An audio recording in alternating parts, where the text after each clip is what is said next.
Welcome to the Capital Integrative Health Podcast, a podcast dedicated to transforming the consciousness around what it means to be healthy and understanding the root causes of both disease and wellness. I am Dr. Andrew Wong, co-founder of Capital Integrative Health, an integrative practice committed to expanding access to holistic root cause medicine to the global community. To kick us off, we thought of no better person to start with than Liz Baer. Liz is co-founder of CIH and has been a leader in the growth and beginning of CIH.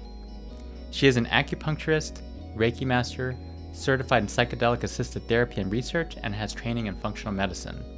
We are excited to have her join today for a conversation on the origins of CIH and to discuss the future of healthcare.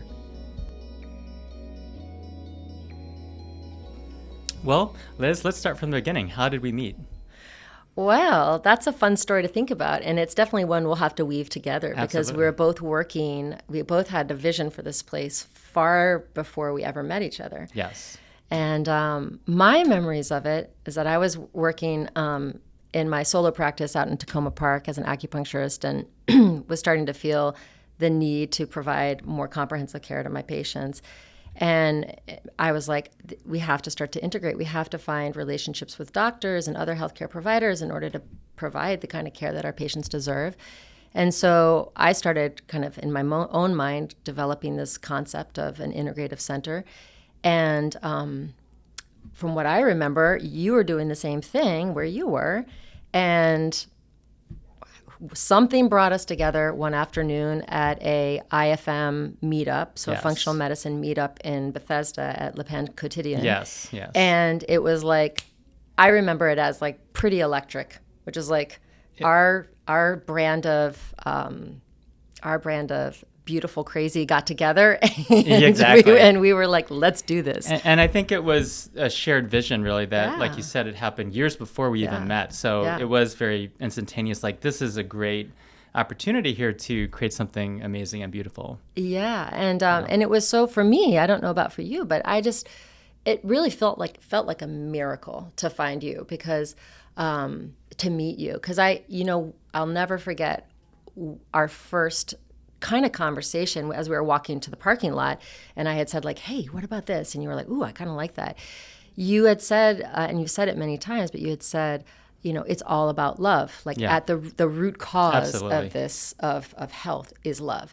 And I had never in my life ever heard a doctor say anything like that. And we know that with integrative health, right, there's things like, what's the research say, and what's the clinical experience say, and like all of these type of things, and how can we best help patients? Right. But at the end of the day, it's not necessarily about us helping patients. It's actually about participating in their healing, and that's where love comes in. That's where compassion comes in. So I really felt in meeting you that this is a healer. This is someone that really resonates with that vision that I had as well. Yeah. And then it moved really quickly. Yes. Right. So I went on vacation, and I don't know what you were doing, but it was midsummer. Within a month of meeting each other, and probably only about like 4 or 5 conversations, we filed for our L.Ac. That was in September, like early September. And we met, I think, at the very last weekend in July. And then by January, we had signed a 10-year lease. Yeah, that's incredible. Just that kind of commitment for not having known each other for that long. But it is also something like, when you meet someone, you kind of know that this is the way to go. This is the way we want healthcare to go. And you don't really find that from a lot of people, I think, meeting them often. And, I think we both found that with each other, meeting each other. Yeah. And I think it's a testament also to how, and this applies to how you are with patients and how we are with patients, was you have to trust deep inside your bones about things. Yeah. And you have to listen to it, even if it sounds a little bit risky, a little bit wild and out there, and a little mad. You have to kind of trust it sometimes. Yeah, exactly. It's like going with the gut. Like in functional medicine, it's all about the gut. But I think also with the spirit, it's about going with your intuition. Exactly. That kind of gut feeling. Exactly. And this place has now been open for 7 years. Oh my gosh, which is amazing to just think about that. Yeah. And just I think we're both grateful, and I think we're grateful for everyone here at Capital Integrative Health, and we've really blossomed organically. Like I like to joke that it's been without any GMOs or pesticides, just kind of true. been growing organically. It is true. So that is the origin story. I think let's go into your background a little bit as an acupuncturist, as a healer, starting out in acupuncture. What made you become, want to become an acupuncturist? How did you get involved in your interest in traditional Chinese medicine or traditional type of, acupuncture? Well, I'd say, I was born a pretty sensitive human being, let's put it that way. And I was born also into a really traditional system. My parents, in my family, they're civil servants and then they're lawyers. And I think at the time that I applied to acupuncture school, there were 11 lawyers in my family. Okay, all right. All of them doing meaningful work, you know? Yeah. So, and there was something inside me in my corporate job because I was doing healthcare PR and marketing, and my body was telling me no. It just told me no. Mm-hmm. And so I had to listen. I really didn't have a choice, and I'm so grateful for those signals. The signals were anxiety and depression and panic and like the feeling that every day I would come home with this, like I was like trailing this phantom with me of sadness, I guess, really, in a way. And it was telling me I can't do this. I'm not someone to climb a corporate ladder. That's just not where my heart is. I'm not interested in that. And the best use of me, which I've always kind of known, is in the one-on-ones. I'm so fascinated by human beings and how they function and what drives their heart and what drives their decision. And so finding a profession that was going to bring me to that place of intimacy in the interpersonal relation was like, that was what my body and my heart wanted. So you knew, and your body and mind was kind of telling you that you needed to make a change. How did you decide on acupuncture as a I decided on acupuncture honestly through the process of listening. Mm-hmm. So when my body was telling me this, I started taking my lunches outside, and I started reading Thich Nhat Hanh and Dalai Lama, and really sitting with. I knew that I wasn't going to figure this out, so I had to do a lot of listening. And there were vectors that came in that kind of like pushed me one way or the other. Like my mom had been seeing an acupuncturist, and my mom was like reading Deepak Chopra in the bathtub for as long as I can ever remember. And so there were little influences. And my mentor at my corporate job, his wife was at the FDA and just finishing up acupuncture. And when I would have these conversations, like again, body sensation was like, oh, this is right. I'm doing this. Mm-hmm. So I just followed that. Yeah, you follow that intuition and listening. Sounds like some research and some reading and but also some introspection and just like listening to the signals. A lot of it. Honestly was a lot of like listening and sort of even like deprogramming myself from what I sort of assumed I was supposed to do with my life, and just being in that discomfort so that I could hear what I was drawn to. And your journey, it really reminds me of this saying, like, no person is an island too, right? Yeah. Your mom, the other person at the FDA, like everyone's kind of, working with you, the universe kind of working with you to kind of get you to that point. Yeah. I had that similar kind of experience too. You did? One of my first jobs, I did feel palpitations, and then I was, kind of talking to colleagues, talking to my sister, my sister got me into acupuncture a bit. One of my colleagues got me into functional medicine. So I think the same thing, and then taking that information and actually doing something with it and listening to your body. Because sometimes we can go through years or decades, and if we don't listen to our body, this is where potentially dysfunction can come in. Exactly. Do you know, Andy, of the concept of pronoia? No. Okay, so it's there's this writer. I think he was part of the Grateful Dead. I'm sorry if I can't remember the perfect reference to who he is, but he says like pronoia is the antidote to paranoia. It's this concept that instead of everything's working against you, everything is working for you. Everything, the illnesses, the uncomfortable body sensations, the closed doors, the light and whatever, shadow side, that it's all working. I like that. Towards your movement to a wholeness within yourself. Assuming that we listen to those messages, yes? Or even if we don't? The thing is, it's going to tell you. Yes. It's going to find ways to reach you. Yes. You may not like them. I agree. So we might as well just listen. That is exactly. Because you don't want to. The message is going to be there. It's going to be there. Yep. So you either get the gentle way or you can have the really hard way. Right. So what are you going to choose? The little wave or the tsunami, I guess. Exactly. Yeah. Got it. And so for acupuncture, what do you like most about being an acupuncturist? I mean, it's the people. Yeah. Like I love people. I love having my ideas about a human being shattered because, no matter what, we always come in. We can't help this. We come in with a presumption about a person, right? Because we're trained. And it's like our in our DNA and in our nervous system. Yep. And I love having that blasted open and seeing what's under the hood. It's so great. For me, that's why I do it. It's just human beings are fascinating. And connection is what makes life meaningful. And so what better way than something like a healing art like acupuncture? Yeah. And, acupuncture is something that I've found as a medical acupuncturist that when I do functional medicine acupuncture, I mean, I find some healings happening inside me when I do acupuncture, So true. this idea that the healer also gets healed with that kind of modality. Yeah. And I mean, for you, like, what do you think that is?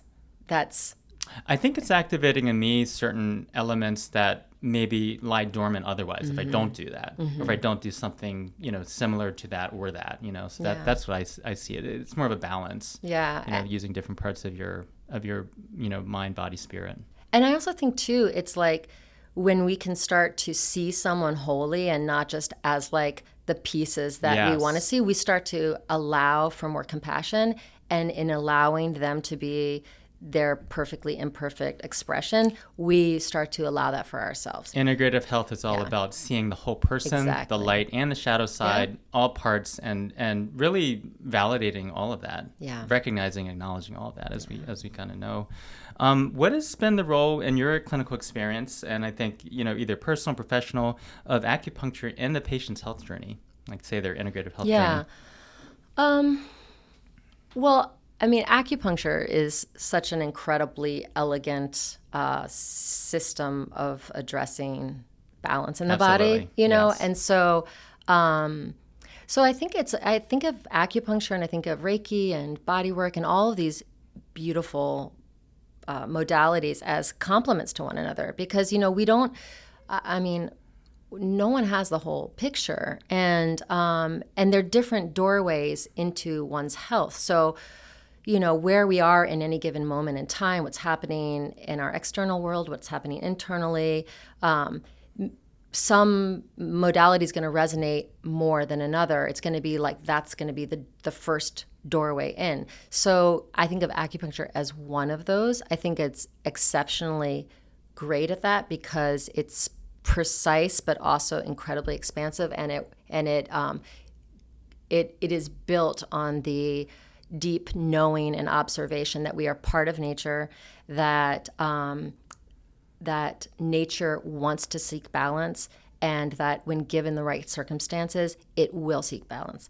So, coming in with that as a core, like understanding, embodied understanding is really useful. So my limited experience initially of acupuncture was like, oh, this is going to be great for treatment of pain or, treatment of digestive issues or hormonal imbalances.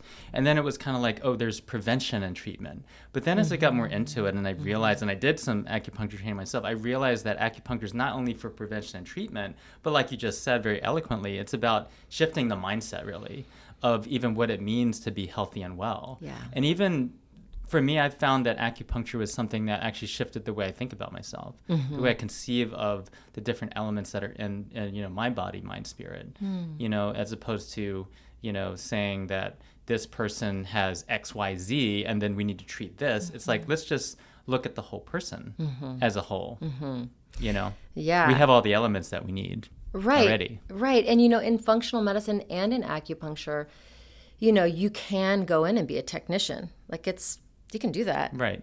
And it can be useful. Nothing wrong with that. It can be really useful. And we have the ability to make it so much deeper and so much richer if we're so inclined to do so, and if the patient's ready for that, you know. It's kind of like the ocean. You have the superficial wave that you see on the top, but then you have that underneath with all the fishes and the squid and all that stuff, you know. Right. Acupuncture is kind of like that.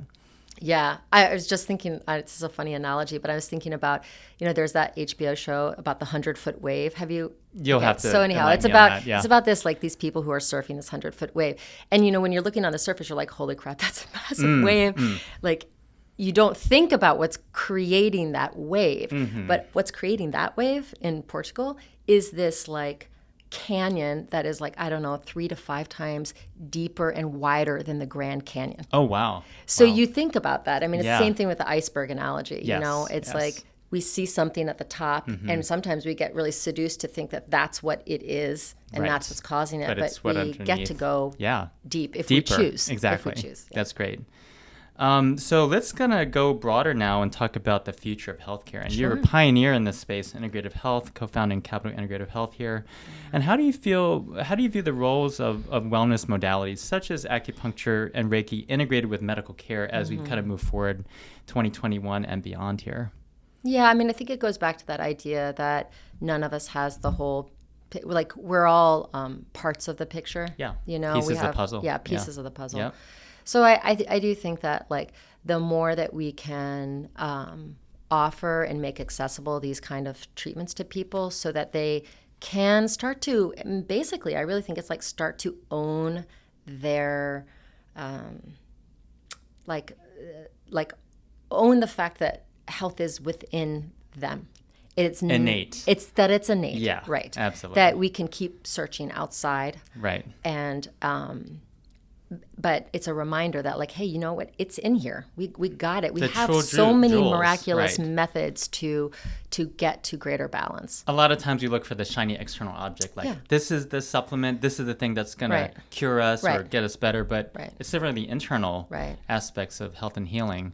Yeah. And acupuncture and Reiki and many other wellness modalities actually activate the innate healing processes. And, you know, Andy, it sort of segues, and if it's okay, to one of the questions I think you were going to say about, like, what is an optimized healthcare system? Yes. I mean, part of it is that we have to really acknowledge that we are still functioning in a very old, in a way, somewhat calcified mindset when it comes to health, which is the externalization of our our own healing power. So like we look to doctors to have the answers. We literally outsource our health. I was about to say outsource. Yeah, we outsource our health to our doctors. And I don't want to use the word paternalistic because it's more like there's a dynamic with healthcare practitioner and patient that's like it's more like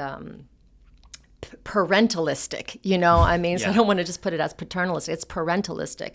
You know, we put ourselves in these like childlike states with our doctors and we want someone to solve our problem. And I get it, man. I want someone to solve my problem a lot of the time. I don't want to have to like face all the stuff that I have to do to make things happen for myself. But ultimately, you know, we're going to keep seeing the same thing over and over until we can start really shifting the mindset around that. And sometimes it is clinically getting, you know, helping that patient or client see that over time, building that relationship. You know, at first they may need some therapies that seem more, you know, parentalistic, etc. But I agree with you wholeheartedly. I really feel like, you know, and I say this a lot in the clinic, is that, you know, when I'm talking to patients that, you know, you are the CEO of your own health. Yeah. So like if you think about it, if you're the CEO of your own health, why would you want to outsource that to someone? Yeah. Even as, you know, learned as a doctor or an acupuncturist or another healthcare practitioner, at the end of the day, people have advice, but at the same time, you have to listen to your innate wisdom of your own body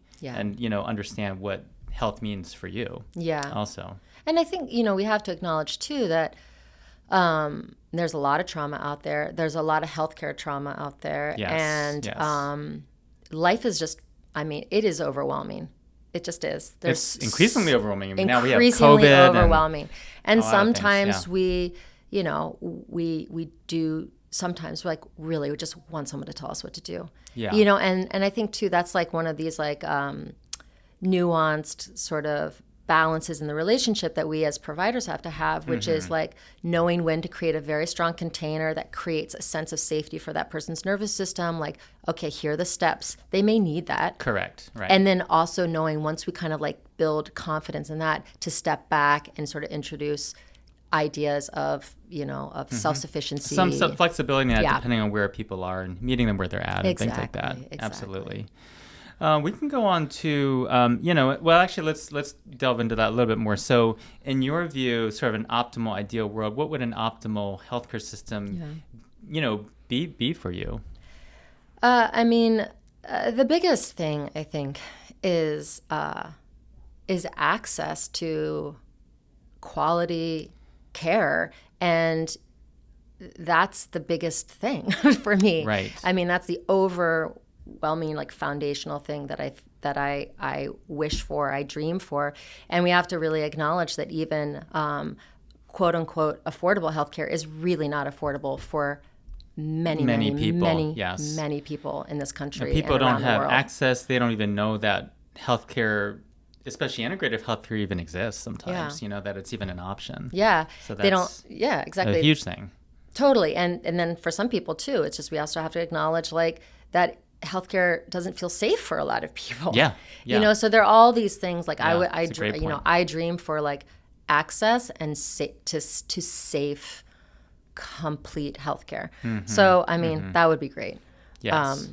And then of course like healthcare that is that starts to really delve into and allows for us to teach skills at a very fundamental level on how to care for yourself. And that needs to start early on. Yeah. It starts with children. Yeah. Really. Yeah, that's when I think the brain is the most malleable. The neurons are kind of growing, developing the synapses, and certainly this can provide the worldview. You've heard of that, I think, saying that 95% of what we know we learn by kindergarten or something like that. Yeah. So what if we taught everyone, integrative healthcare and ways to, lifestyle ways, how to breathe, how to move, how to plant seeds so that we can grow some food and those type of things. It'd be amazing. Yeah. So, what other healthcare or health modalities are you exploring at this time in your career here? So I did, in I think it was like 2018 was when I applied to do that certificate in psychedelic medicine, and I completed it at the end of 2019.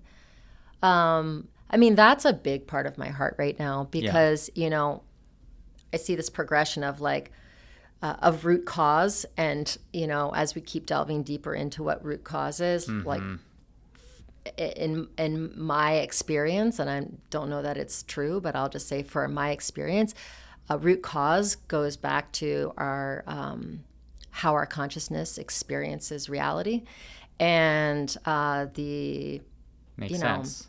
Returning to a place of remembering our wholeness. And psychedelic medicine really is a wonderful tool for that. True health and healing really involves a shift in consciousness. So consciousness medicine, like you're accessing here and referring to, it makes a lot of sense. Yeah. Both, I think, analytically and also intuitively that this is where we need to go. How can we move our systems, our bodies, mind, spirits from a place of fear to like acknowledging the fear, not shoving it away, but also making room for love and openness and these type of things. And consciousness is something that we don't really talk about a lot in medicine or healthcare at all. It's like, what are the conventional protocols? What are the integrative protocols? These type of things. But we don't really talk about, what is the cassette tape that we're waking up to every day that's really dictating our lives, That's an amazing. And so I'd love to hear, if you want, about, your experience with this, how you got into this a bit more, I guess, and what has been the process of being involved in that therapeutic process of using more psychedelic medicine or consciousness medicine. So as much as you want to I was going to say, I was lucky enough for, honestly, in the same kind of like magical way that you and I met and CIH was created, I was lucky enough to have the stars align to put me in a situation where I got to attend a weekend retreat with some wonderful physicians, actually, to experience psychedelic medicine. And it was so mind-blowing to see I don't want to use the word power of it, but the healing potential, I guess I would say, the potential in it, that when I left that weekend, I was like, okay, it was like that knowing. It was like the same knowing as like starting CIH or going to acupuncture. It was like there was like a full body yes to that. And so I started investigating it more, and I started committing to exploring it myself, every few months, and getting to know it, getting to know what plant medicine looked like. But I like this analogy of, like sometimes we see someone pointing at the moon, and we're looking at the finger that's pointing as opposed to the moon. Yes. You know, and it's sort of the same in a way with plant medicine. There's a lot of focus on the plants, but what we are actually pointing to is consciousness and this expanded perspective that allows us to understand the ways in which our nervous system is making choices, the ways in which our conditioning is making choices, the stories that we're living in, the reality that we're creating, and to have more choice within that. Really, that's it. To put some of the brakes on some of that patterning and to create more space so that we can live up more authentically. Yeah. And consciousness medicine, I believe you had told me before, it affects the vagus nerve too, the nervous system. Can you talk a little bit about that? Yeah, I mean, I think one of the reasons why it is psychedelic medicine, let's say, but also consciousness medicine is so effective for things like trauma is that it does, I think, sort of repattern some of that sympathetic, parasympathetic relationship, and all that stuff, all of this fear and all of this programming is built into our nervous system, definitely built into the amygdala. Amygdala hijacks the decision-making parts of our brain and everything like that. Right. And psychedelic medicine allows that to loosen a little bit, and it builds new neural pathways. It builds new ways of seeing things, but it's not just an intellectual kind of thing like you're reading about it. It builds it in your body. Yeah. So it goes back to that idea of like body knowing. Yeah. You get an embodied experience of it, and we can't really deeply remember anything or change anything unless we experience it in our body. Mm-hmm. Yeah. Also. I agree. Because that's where all of this stuff is built in. Yeah, the memories are there, right? Yeah. Right. Definitely. And how do you envision in the future psychedelic mushrooms integrating with healthcare? Because I think I think in some clinical trials now in different places. Yeah, I mean, I think, looking forward, MDMA is likely going to be the first one that gets out into the healthcare world. Right, right. And because they're using that for trauma, all different types of trauma, lots of complex trauma, including with like veterans and things like that. Mm-hmm. And then psilocybin will be, if all goes well, not too far after that. The next one, yeah. How it's going to integrate into the healthcare system, I really don't know. I mean, there's a lot of companies that are like trying to figure that out, and a lot of them are in Silicon Valley. Okay. Not to be surprised, right? Yeah. So it's going to be interesting. I mean, there's going to be a real mashup of like capitalism, commercialism, spirituality, consciousness medicine, and that's the American way, right? Yeah, and we'll see how it goes. It's going to be an experiment. Yeah. Well, that's very exciting, and I think we are going to be, watching all these, research and kind of clinical trials and all the different movements that are coming up with both psychedelic medicine, consciousness medicine, and really just kind of keeping up with your training as well. So thank you so much, Liz, for joining us. And, it's so fun. Yes, and if you enjoyed this conversation, please take a moment to leave us a review. It helps our podcast to reach more listeners. We did the first one today. This has been great with Liz here. Yeah. Thank you so much for taking the time to be with us today. Yay, thank you so much. Bye-bye.